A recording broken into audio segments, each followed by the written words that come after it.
오늘 말씀은 레위기 22장 29절입니다. 같이 읽겠습니다. 시작. 너희가 여호와께 감사 제물을 드리려거든 너희가 기쁘게 받으심이 되도록 드릴지며. 쉬운 성경으로 제가 다시 읽어드리겠습니다. 너희가 여호와께 감사의 제물을 바칠 때는 여호와께서 너희를 기쁘게 받으시도록 바쳐라. 아멘. 오늘은 추수감사주일입니다. 하나님께서 그동안 우리를 돌보시고 은혜를 주심을 이렇게 감사로 기념하는 날입니다. 여러분 모두 하나님의 은혜가 충만하기를 원합니다. 그리고 하나님께 감사하는 인생이 되기를 소망을 합니다. 이렇게 우리는 이런 추수감사절에 하나님께 감사함을 표하게 됩니다. 그런데 이렇게 감사를 해야 되지만은 아마 그렇지 못한 분도 많이 계실 것입니다. 아마 요즘 삶이 좀 쉽지가 않아서 어쩌면 감사보다 근심 걱정이 더 많고 답답함이 더 많아서 이 감사라는 것 자체가 느껴지지 않는 분도 아마 계실 것입니다. 그리고 또한 애타게 아직 바라는 것이 있거나 그래서 희망 가운데 있거나 아직도 이루어지지 않아서 이 감사보다는 간절한 그런 바람이 더 많을 수도 있습니다. 그래서 추수감사절에 감사와 은혜가 마음에는 그렇게 와닿지 않는 분도 어쩌면 있을 수도 있습니다. 하지만 여러분, 하나님께 감사를 표현하는 것은 감사의 개념이 다르다는 것을 우리는 알아야 됩니다. 하나님께 감사를 하게 된다는 것은 믿음이 필요하다는 것입니다. 사람들끼리 감사할 때 뭐 믿음이 필요할 정도는 아닙니다, 여러분. 그런데 하나님과 우리 사이에는 이 감사라는 것이 성립이 되려면은 믿음이 필요하다는 것입니다.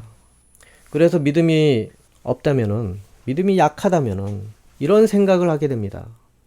이것이 감사할 일이야? 당연한 거 아니야? 내가 고생한 건데. 뭐야, 감사를 이렇게 표현하라고?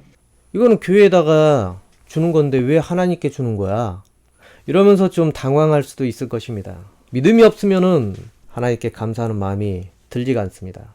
단지 초자연적인 힘, 그것을 통해서 자기가 뭔가를 경험을 했을 때, 그때라면은 모르겠지만 하나님께서 안 보이시기 때문에 다른 사람이 나를 돕는다면은 하나님 했다고 인정을 안 합니다. 믿음이 있다면은 그런데 어찌 됩니까? 믿음이 있다면은 모든 것이 하나님의 은혜입니다. 모든 것이 하나님의 주관으로 인해서 이렇게 발생된 것으로 받아들이게 됩니다. 모든 것을 하나님께 영광을 돌리게 됩니다. 왜냐하면은 하나님께서 주관을 하신 것으로 믿기 때문에. 그리고 그렇게 행동한 사람에게도 감사를 표현하게 됩니다. 그 사람에게도 고맙다고 하고 이 사람을 사용하셔서 나에게 도움을 주신 것에 대해서도 하나님께 감사를 하게 됩니다. 그리고 하나님께 보답을 하게 됩니다. 어떻게 보답을 합니까? 교회에 헌금을 내거나 아니면 자기도 이 마음을 가지고 누군가 도와주게 됩니다. 그래서 그 사람에게 내가 한 것이 바로 하나님께 한 것으로 그렇게 생각을 하게 된다는 것입니다. 여러분, 오늘 본문을 보면은 너희가 여호와께 제물을 드리려거든 너희가 기쁘게 받으심이 되도록 드릴지며. 이거 화목제사, 그것을 하나님께서 말씀하시는 것입니다. 화목제사의 감사제물을 드릴 때 이렇게 하라고 하신 것입니다. 어떻게 하라냐면은 하나님께서 우리를 기뻐하시게 드리라는 것입니다. 즉 만약에 고마워한다면은 하나님께서 기뻐하시는 방식으로 고마움을 표현하라는 것입니다. 그렇게 하나님께서 지정을 하시고 그대로 하라는 것입니다. 그렇게 하면은 하나님께서 너희 감사를 기쁘게 받아 주신다는 것입니다. 그래서 기뻐하는 것을 지정을 하셨습니다. 그것이 바로 제사입니다. 그리고 하나님께서 기뻐하는 조건을 갖춰야 되는데 그 기뻐하는 조건 무엇이겠습니까?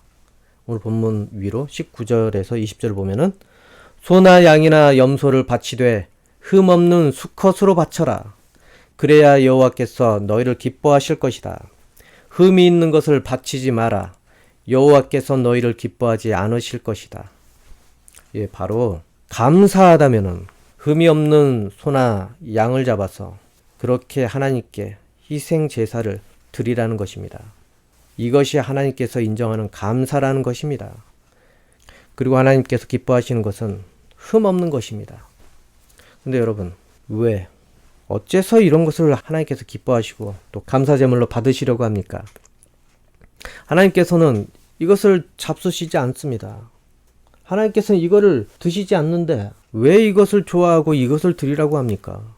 그리고 하나님께서 흠이 없으면 왜 더 기뻐하십니까? 도대체 의미가 뭡니까? 하나님께서는 이것을 드시지 않습니다.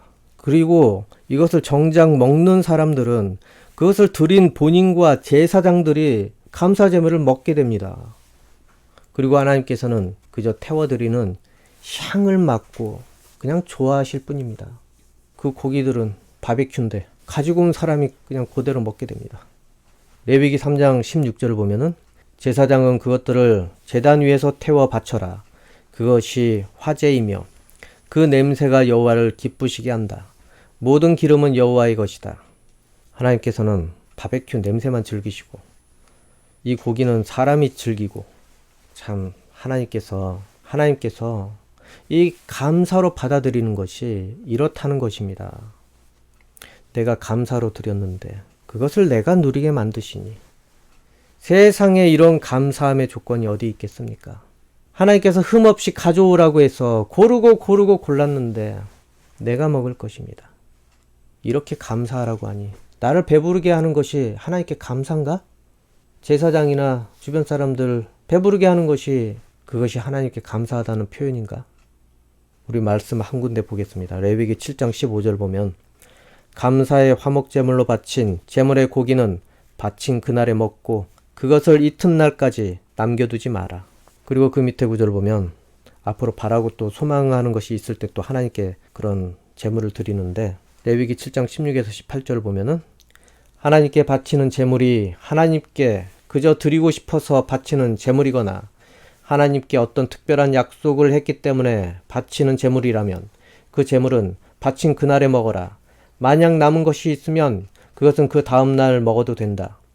그러나 제물이 3일째 되는 날까지도 남아있으면 그것을 전부 불로 태워라. 3일째 되는 날에 먹은 화목제물의 고기는 하나님께서 받지 않으시고 그것을 바친 사람의 제사도 소용이 없을 것이며 그것은 부정하게 되었으므로 누구든지 그 고기를 먹는 사람은 죄가 있을 것이다. 예, 여러분 이해하십니까?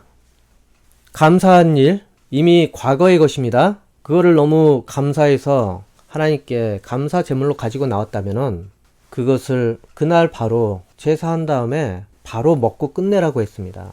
그런데 하나님께 좀 바라는 것이 있고 소망이 있고 그리고 하나님께 이렇게 해주시면은 이렇게 하겠습니다. 뭐 이렇게 서원을 하려고 할 때 이렇게 서원하는 것들 그런 것들 때문에 가지고 나온 것은 오늘 원래는 먹어야 되지만은 남으면 내일도 먹어도 된다. 이것입니다. 근데 3일까지 가면은 하나님께서는 그 고기는 못 먹게 했습니다. 그래서 그 고기를 먹는 사람은 죄가 있을 것이라고 했습니다. 아무튼 여러분, 이런 상황을 여러분은 아셨습니까? 이런 하나님에 대해서 들어봤습니까? 하나님께 감사해라만 알았지. 하나님께서 진짜 원하는 감사가 무엇인지 들어보셨습니까? 앞으로 잘 봐달라고. 그래서 흠없는 명품을 그렇게 가져왔더니 마음만 받고 그 명품을 가져온 사람에게 그냥 네가 써. 이거에 대해서 어떻게 생각을 합니까? 그리고 매번 이렇게 부탁할 때는 그냥 또 명품을 감사 선물로 이렇게 요구를 한다면 어떻게 이해를 해야 되겠습니까? 그리고 매번 또 누리게 한다면 어떻게 생각을 합니까? 그 사람 의도가 도대체 무엇일까? 궁금하지 않습니까? 이러다가 부탁하러 갔다가 내가 명품으로 도배되진 않나? 그렇게 생각할 수도 있습니다. 아무튼 여러분 하나님께서는 이렇게 짐승을 잡아서 제사로 바치게 했습니다. 그리고 그것을 자신들이 먹게 했습니다. 그런데 한 가지 더 아셔야 되는 것이 죄를 지어서 속죄죄를 드릴 때는 그거를 먹지 못합니다. 속죄죄로 드리는 것, 내 죄를 씻는 것, 그때 쓰이는 이 제물들은 그것은 먹을 수가 없습니다. 단지 하나님께 감사하고 그리고 하나님과 화목되기 위해서 자기 소망을 바라면서 이렇게 드리는 것은 그거는 자기 자신이 먹게 했습니다. 하나님도 그 향을 맡으며 너무 즐거워했습니다. 기뻐하셨습니다. 그런데 여러분, 이스라엘 백성이 출애굽을 하면서 광야에 있었는데 그 이스라엘 백성들이 들어갈 그 땅에 거기에 있는 가나안 사람들도 그렇게 가축을 태워서 자기 신에게 경배를 하고 그리고 소원을 빌었습니다. 그런데 문제는 뭔지 아십니까? 가축만 그렇게 태워 보내는 것이 아니라 자기 아기를 태워야 했습니다. 그 신은 바로 몰렉이라고 합니다. 몰렉 신인데, 그 몰렉 동상 그 밑에 아궁이가 있는데, 그 구멍 하나하나에 비둘기도 넣고 뭐 이것저것 짐승을 넣습니다. 그리고 그 밑에 큰 구멍에는 자기 아기를 집어넣어야 됩니다. 그리고 아기의 비명소리가 날 때쯤에 북과 나팔을 불면서 그 아기의 비명을 감춰버렸다고 합니다. 자기의 소원을 빌기 위해서 그렇게 인신공양이라고 하는 것, 그것이 그 가나안 땅에 있었습니다. 그 신 몰락에게 제물로 바치게 해서 자기 소원을 빌었다고 합니다. 그 정도는 돼야지, 너에게 소중한 것, 그 정도는 돼야 소원을 들어줄 수 있다는 것입니다. 그런데 하나님은 어떻습니까? 하나님은 그것을 불태워 없애게 하지 않았습니다. 너희가 감사하다고 표현하는 것들, 너희가 먹어라. 그러면서 하나님께서는 그 몰렉을 정말로 미워하셨습니다. 그래서 광야를 걷고 있는 이 이스라엘 백성에게 이렇게 하나님께서 말씀을 하셨습니다. 레위기 20장 2절을 보면은, 너는 또 이스라엘 백성에게 이렇게 전하여라. 이스라엘 백성이든지 이스라엘 백성 가운데 사는 외국인이든지 몰렉에게 자기 자녀를 제물로 바치는 사람은 죽여야 한다. 그 땅의 백성들에게 그 사람을 돌로 쳐서 죽이게 하여라. 그런데 여러분, 하나님께서 아브라함에게도 귀한 자녀 이삭을 바치라고 한 적이 있습니다. 이것은 인신공양인데 하나님께서 이런 요구를 하시다니 약간 의문이 들지 않습니까? 하나님께서 아브라함에게 어떻게 그것을 요구할 수 있는가? 약간 의문이 들 수도 있습니다. 그런데 하나님께서는 아브라함에게 믿음을 확인하고 싶으셨던 것입니다. 그리고 아브라함이 있던 그 가나안 지역에 그런 신들과 하나님께서는 다르다는 것을 아브라함에게 보이시려고 했던 것입니다. 창세기 22장 1에서 2절을 보면은, 이 일이 있은 뒤에 하나님께서 아브라함의 믿음을 시험하셨습니다. 하나님께서 아브라함아 하고 부르시자 아브라함이 예, 제가 여기 있습니다 하고 대답했습니다. 여호와께서 말씀하셨습니다. 너는 사랑하는 아들 이삭을 데리고 모리아 땅으로 가거라. 내가 너에게 일러주는 산에서 네 아들을 잡아 태워드리는 제물인 번제물로 바쳐라. 아브라함이 얼마나 당황했겠습니까? 아브라함은 이해되지 않았지만은 그대로 순종을 했습니다. 하지만 어떻습니까? 이미 하나님께서는 스스로 순양을 준비해 놓으셨습니다. 왜냐하면 하나님께서는 그 아들을 제물로 받으시는 것이 기쁨이 아니었기 때문에 그렇습니다. 하나님께서는 이 아브라함의 믿음과 순종을 바라셨습니다. 그리고 그것을 기뻐하셨습니다. 아들을 드리던 양을 드리던 하나님께는 전혀 상관이 없었습니다. 하나님께는 아무 상관이 없던 것이었습니다. 단지 하나님께서는 아브라함의 믿음을 원하셨기 때문에, 아브라함의 믿음을 확인을 하시고자 하셨기 때문에. 왜 확인을 해야 됩니까? 아브라함과 맺은 언약을 이제는 그 믿음으로 확증을 하셔야 되기 때문에 그래서 그렇습니다. 그래서 하나님께서는 아브라함의 믿음을 확인하고 싶으셨던 것입니다. 그리고 하나님께서 그렇게 순양을 그 아들 대신 그렇게 준비를 해서 제사를 하게 했습니다. 하나님께서 준비하신 그 양을 통해서 하나님께서 제사를 받으셨다는 것입니다. 그러면 여러분, 이제 이스라엘 백성들이 지금 하는 이 제사에 대해서 생각을 해보면은, 백성들이 감사함으로 그 흠없는 순양과 소를 태울 때 하나님께서 무엇을 떠올리시며 그렇게 받으시고 기뻐하셨겠습니까? 왜 그 태우는 그 향, 그것에 하나님께서는 기뻐하셨겠습니까? 아마 아브라함과의 이 추억을 떠올리실 것입니다. 하나님께서 그렇게 손수 마련해 주신 그 양, 그 의미는 아브라함이 믿음의 시험을 통과한 것이 됩니다. 하나님께서는 그것을 떠올리시면서 양과 소를 태우는 것을 아마 기뻐하셨을 것입니다. 여러분, 믿는 우리에게 감사라는 개념은 바로 이것과 같습니다. 하나님께서 하나님의 것으로 감사 제사를 그렇게 지내게 하신 그것입니다. 그게 바로 우리에게 감사라는 것입니다. 이삭은 아브라함이 100살 먹었을 때 얻었습니다. 이것은 아브라함의 능력으로 얻을 수 없는 것입니다. 하나님께서 주셨습니다. 하나님께서 손수 주셨습니다. 그러니 그 아들은 하나님의 것이라는 것입니다. 그러니 하나님께서 다시 달라고 한들 뭐가 문제가 있겠습니까? 하지만 하나님께서는 순양을 준비해 주셨습니다. 직접 하나님께서 주셨습니다. 그리고 이것으로 대신하게 했습니다. 이 또한 하나님 것이 아니겠습니까, 이게? 그래서 여러분, 이 감사가 우리에게 어떤 개념이냐면은 바로 하나님께서 우리에게 주시고 다시 우리가 그것을 먹는다는 것입니다. 그렇기 때문에 이것이 되려면 무엇이 있어야 됩니까? 이 감사가 우리에게 성립이 되려면은 우리에게 무엇이 필요합니까? 바로 순종하는 것과 믿음이 있어야 된다는 것입니다. 내 머리로는 이해하지 못하지만은 믿음으로 순종을 하면은 이후에 알게 된다는 것입니다. 그 감사가 다시 은혜로 우리에게 되돌아오게 됩니다. 하나님께서 주신 감사를 인정하지 못하면은 어떻게 됩니까? 자기의 의만 드러나게 되고 다른 사람의 그런 잘한 것만 드러나게 됩니다. 그러면은 우린 스스로 교만해지지 않겠습니까?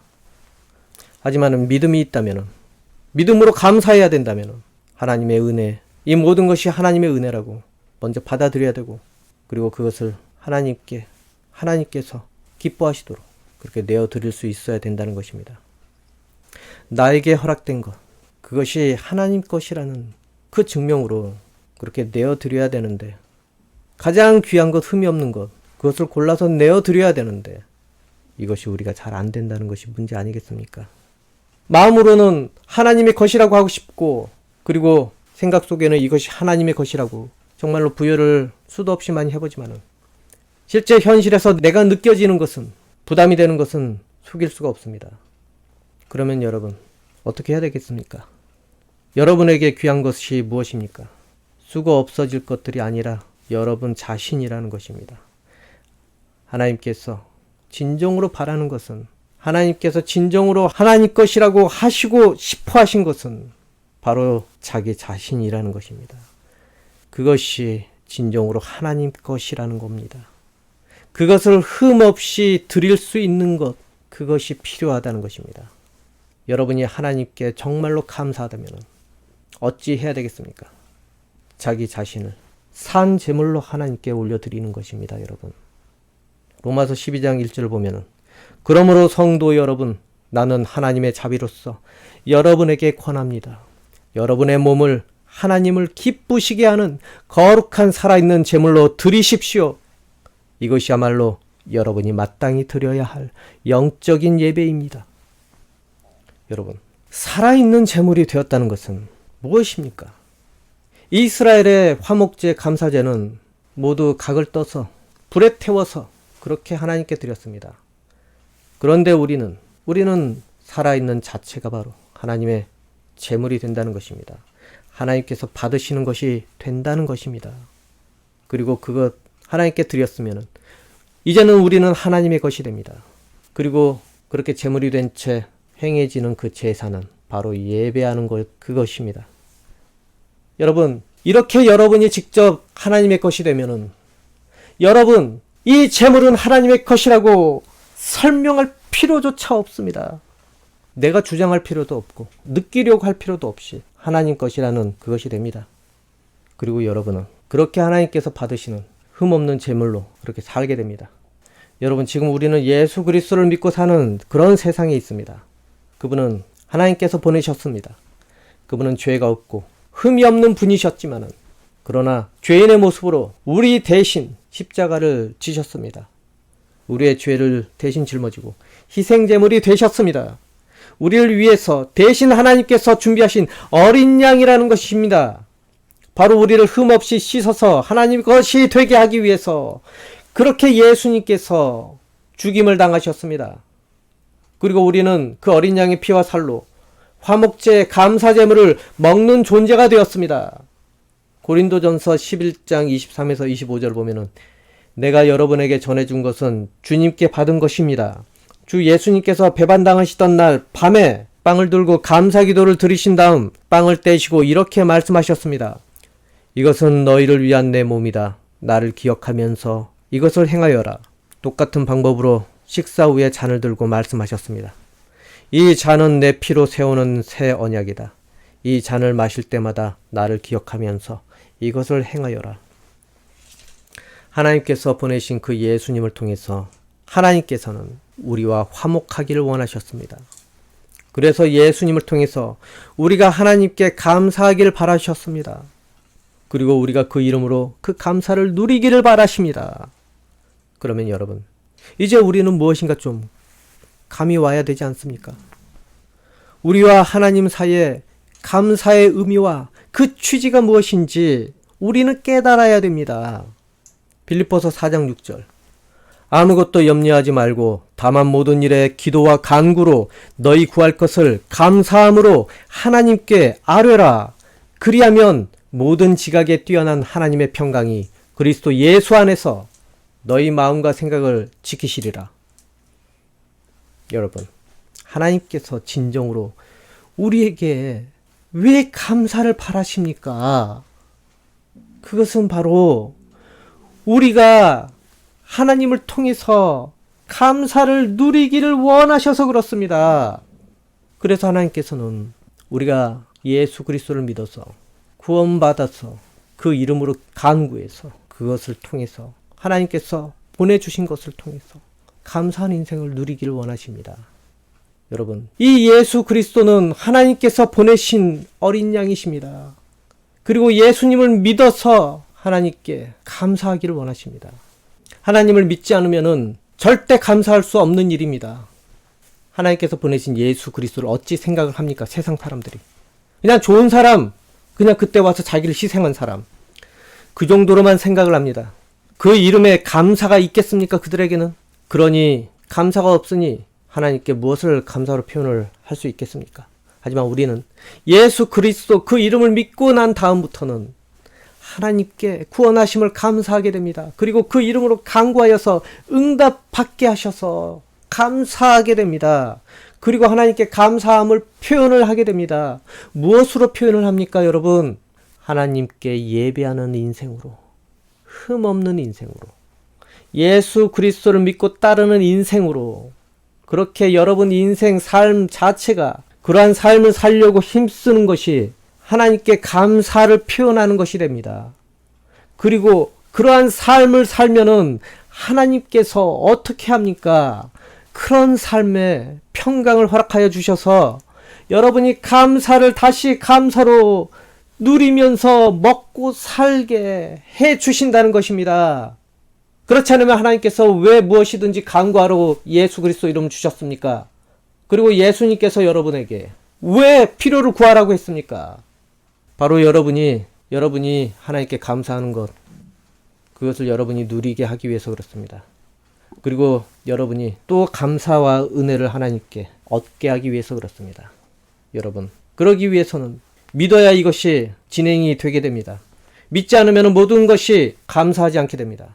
여러분, 그렇기 때문에 꼭 예수 그리스도를 믿는데 힘을 쓰시기 바랍니다. 힘쓰시기 바랍니다. 그분의 명령에 순종을 하시기 바랍니다. 그분이 여러분의 흠없는 순양이 되어주셨는데 여전히 그것을 부인을 한다면 여러분은 속죄의 번제물처럼 마지막 날 심판 이후에 지옥의 제물로 갈 것입니다. 영원히 불타는 곳에서 태워질 수밖에 없습니다. 하지만은 예수 그리스도를 믿기 시작을 한다면, 하나님께서 보내주신 그 어린 양을 받아들이기 시작한다면 이제는 예수 그리스도는 여러분의 영원한 어린 양이 되셔서 그분을 믿고 따라 사는 여러분은 영원히 의로운 존재가 되었어, 거룩한 존재가 되었어, 하나님 곁에 함께 화목을 누리며 안식을 누리면서 하나님의 나라에서 영원히 살게 될 것입니다. 그렇기 때문에 여러분, 감사하라고 여러분에게 예수 그리스도 그 이름을 허락하셨습니다. 그것을 통해 은혜를 맛보라고 그렇게 허락하셨습니다. 그리고 흠없이 살라고 그 이름으로 회개하도록 그렇게 해주셨습니다.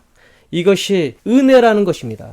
여러분이 믿기만 하면은 여러분 하나님께서 해주신 것을 느낄 수가 있습니다. 여러분, 하나님께서 여러분에게 베풀어 주신 것이 많은데도 내가 인정하지 않기 때문에 그런 것을 느낄 수가 없는 것입니다. 믿는다면은 여러분은 고마움을 느낄 것들이 너무나 많이 있습니다. 그런데 여러분, 안 되는 것만 그렇게 보고 불신앙적인 거, 믿음이 없는 그런 것만 계속 의지하다 보니까 하나님께서 주신 감사를 느끼지 못하고 기뻐하지 못하고 인정하지 못하고 있는 것입니다.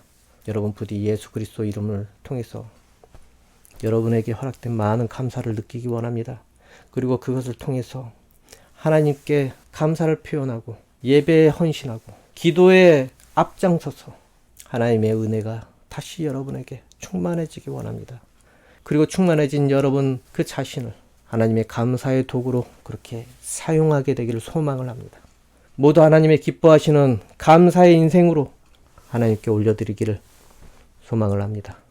기도하겠습니다. 아버지 하나님, 오늘 추수감사절, 주님, 지금까지의 1년을 되돌아보게 됩니다. 내가 감사할 일들을 잊어버리고 기억도 안 나고 그렇게 살고 있는데 무엇 때문에 그때의 감사를 인정하지 못해서 잊혀져 버렸는지 주님 용서해 주십시오. 우리가 감사를 잊어버리지 않도록 순간순간마다 감사의 면을 짚어볼 수 있도록 우리의 마음에 분별력을 허락하여 주시고 지혜를 주시기 원합니다.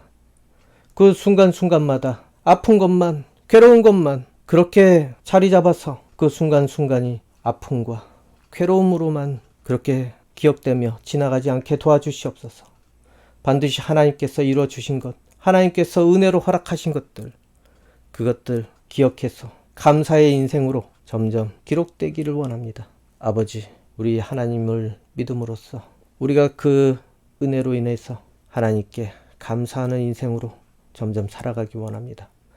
감사가 부족한 자에게 주님 깨닫게 도와주시고 느끼게 도와주시고 믿어지지 않는 자에게 믿음을 먼저 우선으로 주셔서 그리고 하나님께 감사를 표현하는 그런 인생으로 살게 도와주시옵소서. 하나님께서 순종하는 자를 기뻐하시고 그리고 하나님을 따르는 자를 기뻐하시고 그리고 예수 그리스도를 끝까지 믿고 그 이름으로 무엇이든 간구하는 것을 하나님께서는 기쁘시게 들으신다는 것을 우리 깨닫고 그리고 아침마다 감사로 시작하여서 감사로 끝맺을 수 있는 그런 날들이 이어지게 도와주옵소서. 예수님 이름으로 기도합니다. 아멘.